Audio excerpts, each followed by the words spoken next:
It is another edition of Time About the Movies, and today we're taking a look at the 4 films released on December 11th, 2009. It would have been 5 films, but unfortunately Princess and the Frog is out this weekend in wide release, and we already talked about it a couple weeks ago. As much as I would love to talk about it again, we gotta talk about the newer releases, and other than that, though, there really isn't a whole lot there in terms of some of these big new releases here. But the biggest, in quotation marks, biggest, is the first one we have here, Clint Eastwood's latest film starring Morgan Freeman and Matt Damon, and that is Invictus. Today marks the beginning of a new era in South Africa, as President Mandela takes office in Pretoria, balancing black aspirations with white fears. All of the whites are cheering for South Africa. All of the blacks are cheering for England. That must change. Tell me, Francois, how do we inspire ourselves to greatness when nothing less will do? What did he want? I think he wants us to win the World Cup. This rugby is just a political calculation. It is a human calculation. Times change, and we need to change as well. Yes! Is this you speaking? Or Mandela? This is the time to build our nation. Did you ever imagine this? How could I? Do you hear? Listen to your country. This is it. This is our destiny. Yes! Invictus, rated PG-13, starts December 11th. So when you take a look at this movie, you can kind of see the pros and the cons of it per se, but this is based off the book of the book called Playing the Enemy, Nelson Mandela and the Game That Made a Nation, about the events in South Africa before and during the 1995 Rugby World Cup. The Springboks were not expected to perform well, the team having only recently returned to high-level international competition following the dismantle of apartheid, the country that was hosting the World Cup, thus earning an automatic entry. Freeman portrays Nelson Mandela, while Damon plays Francois Pienaar, the captain of the Springboks at the South American Rugby Union team. And again, you can kind of see the pros and the cons in this. Matt Damon is good in the movie. Matt Damon had a pretty good year in 2009 with this and also The Informant. 2 very solid films overall, where he really got a chance to prove how good of an actor he is. I mean, he can be very funny in something like The Informant, and here he plays the role of Francois Pienaar very well here. I was actually really surprised at how good he was in this film. But then you have Morgan Freeman as Nelson Mandela, and truth be told, you know, Morgan Freeman, he's not a bad choice for Nelson Mandela. In fact, when that trailer started, honestly, I thought he looked pretty good. He actually looked radically different than what we're used to seeing from Morgan Freeman. And then he opened his mouth, and then it's just Morgan Freeman again. I mean, it's not really distancing itself from the real Nelson Mandela. Or even like when Idris Elba played Nelson Mandela a couple years later in that Mandela Walk to Freedom movie, where he was really good in that film. Morgan Freeman is okay in here per se, but he really isn't distancing himself from the Morgan Freeman that we're used to hearing and playing the character who looks a little bit, who looks very different from what he looks like in real life, what Morgan Freeman does. But yeah, I don't know. I couldn't really get a good sense of Morgan Freeman as Nelson Mandela because, you know, he looks the part, but he doesn't sound the part per se. It's like when you have see what was the bad Pink Panther movie? Where do you go with that one? Curse of the Pink Panther, where, you know, David Niven was in that movie, but they had to replace his voice with Rich Little. I think it was that one, or it was Trail the Pink Panther. Like, yeah, you see the actor there, but the voice doesn't sound right here at all. I mean, it just, here it sounds like that too with Morgan Freeman. It's just like, yeah, the look is there, the voice is not. Like, I didn't really hear much of an accent coming out of Morgan Freeman's mouth in general on this one. I don't know. Like I said, it's not a bad movie per se. It's just kind of a there movie where I think the real bright spot of the film is Matt Damon. Matt Damon's the one who's really giving it his all in this film. But other than that, though, it's fine for what it is. Passable. Nothing too crazy. Nothing too amazing. So yeah, there you go. That's Invictus. So let's go ahead and move on to our next movie, which is Colin Firth and Julianne Moore in A Single Man.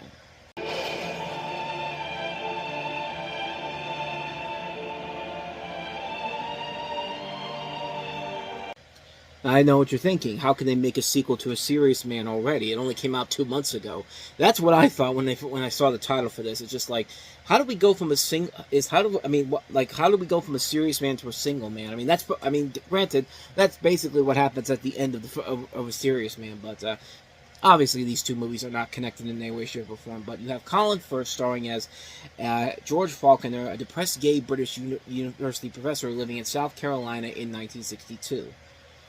And it is what it is. It's your typical awards movie. Like, it's a film that you know is going for the big awards contenders. And this thing did get several Oscars in particular. Oscar nominations, I should say. I believe it did. Well, maybe not. Maybe it didn't.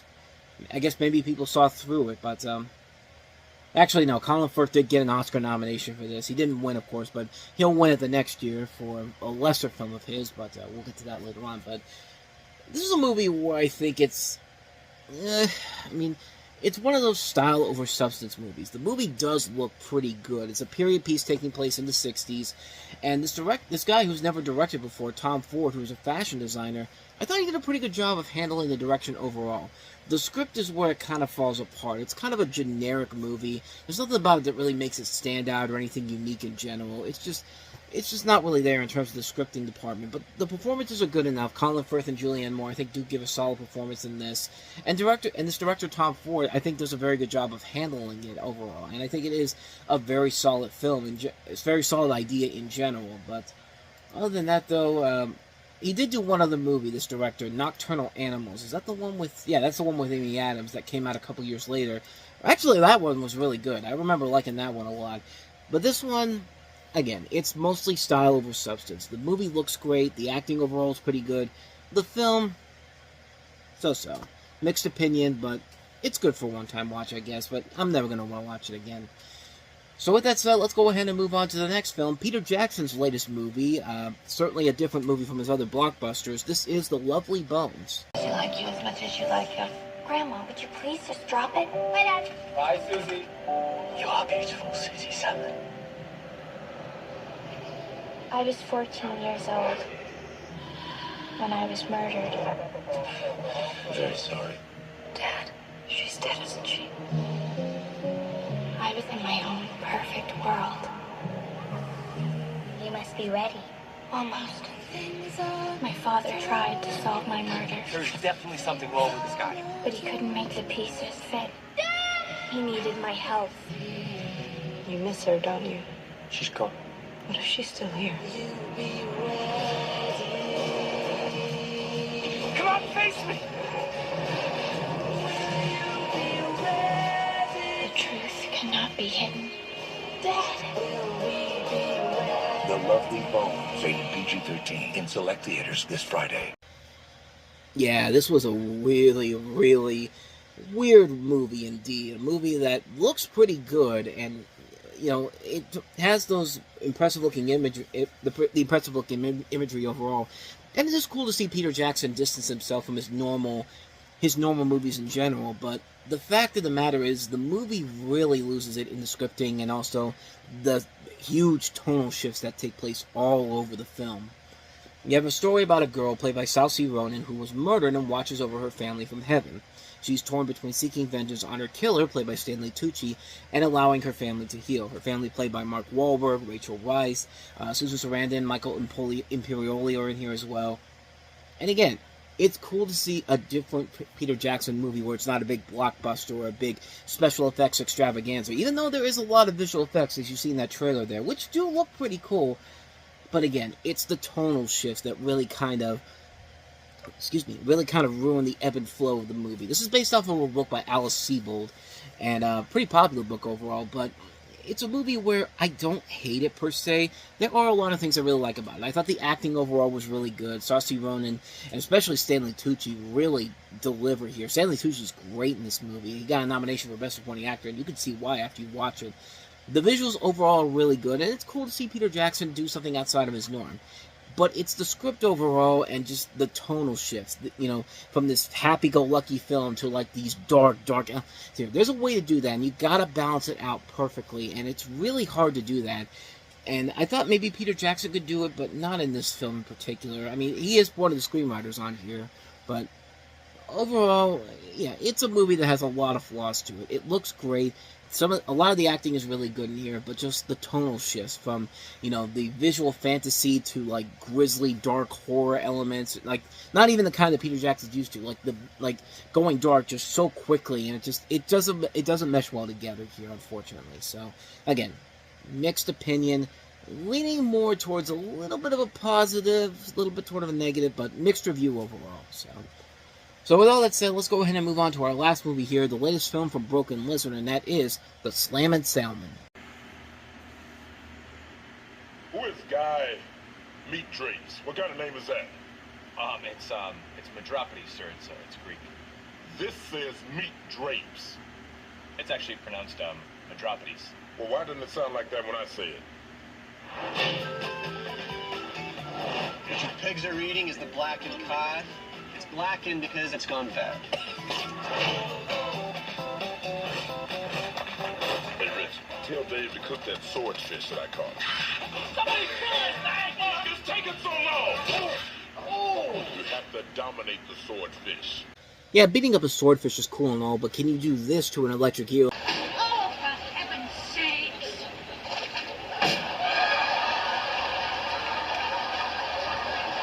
Now that takes real skill right there. Just an excuse to use that clip in general. That's one of the best Frasier episodes, by the way, The Innkeepers, where Frasier bought the restaurant, and he brought everybody in there to help work out in the restaurant. It was just leads to a lot of great moments here. But we're not here to talk about Frasier right now. We're here to talk about the latest film from Broken Lizard, Slammin Salmon. It's about the owner of a restaurant who holds a contest to see which one of his waiters can earn the most money in a single night. The winner receives $10,000, and the loser receives a beatdown by the owner, played by Michael Clark Duncan. You have a cast that also includes a lot of the Broken Lizard members, including Jake Chandrasekhar, Kevin Heffernan, Steve Leamy, Paul Satir. We also have Olivia Munn, Kobe Smulders from How I Met Your Mother, and the Avengers, April Bowlby from 2.5 Men. This is actually the first time Kevin Hefferman's actually directed a movie before, and coming off of Beer Fest, which was not a great movie overall, this one's definitely not as strong as some of this team's other work. Super Troopers, I think, right now is kind of their benchmark overall. They haven't really been the same since that movie in general. Like, every movie they put out, you expect it to be something really good, and it just isn't there, man. Even something like Super Troopers 2, which I actually did like. Like, I thought that was actually one of the big surprises.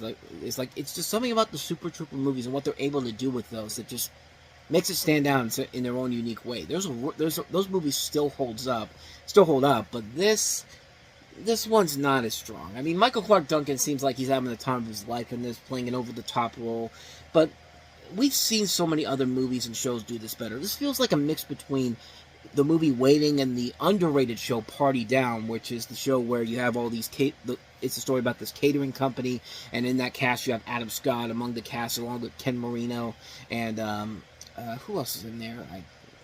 Jane Lynch was in there too.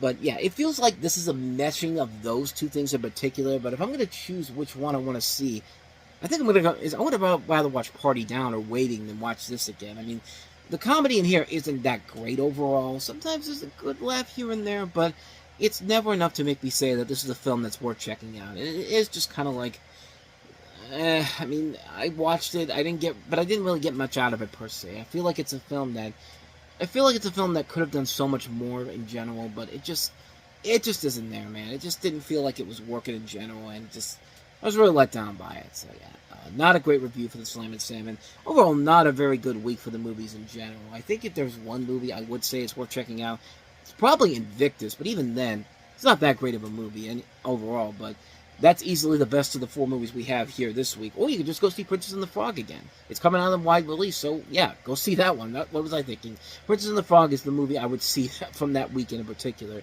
If you could somehow go back in time 16 years ago and go see a movie that weekend, Princess and the Frog is the one I'd highly recommend. I don't know how time travel would work in this case because we don't have time travel now, but if someone out there wants to go ahead and do that, there you go. I just gave you a tip right there. And off that little tirade there, that's going to wrap this episode of Time About the Movies up. Yeah, not a good week for movies overall, but don't worry, though. We are going to make up for it on the next episode. We've got 6 movies, including easily the most anticipated movie of the year. Like, this is the big movie that everyone's been waiting for. The movie. Oh, not that one! That's Did you hear about the Morgans? That's a romantic comedy with a cute couple, Sarah Jessica Parker and Hugh Grant. One's an oversensitive lady who cries a lot, and the other one is Sarah Jessica Parker. And that's probably the most notable thing about that movie. Did you hear about the Morgans? It's one of those ones that we'll take a look at. Ending a year of really bad comedies, and we also have The Young Victoria. We have one of the best underrated movies of the year, 9, Rob Marshall's latest film, featuring Daniel Day-Lewis and a cast of very, very beautiful-looking women of varying ages. We'll get to that one. We also have Jeff Bridges in Crazy Heart, the movie that won him the Academy Award. We have A Town Called Panic. And, we have this little movie from the guy who did Titanic, Avatar. That may or may not be a significant movie that comes out this week, but we've got 6 movies overall to look at, so we'll look at that one along with the other movies, because clearly, Avatar doesn't pales in comparison to the big budget, the mediocre budget meetup of Hugh Grant and Sarah Jessica Parker. Okay, I'm completely butchering this right now. Of course, Avatar is the big new release, and we're definitely going to look at that next time around, and along with the other 5 movies here as well. I'm wasting a lot of your time right now, so let me go ahead and get out of here. Thank you so much for watching this. If you somehow enjoyed this, I thank you so much for that. But if you want to see more of this, and if you like seeing me drag stuff on, go ahead and hit that playlist on the next page. Check out the previous episode. Like button, subscribe button, notification button, and the bell. You know the spiel by now. I'm getting out of here. I've wasted enough of your time already. I will see you guys next week. And until then, next time, I should say. We'll take a look at the movies next week, tomorrow. But, we'll see you next time. So until then, take care. I'm sorry.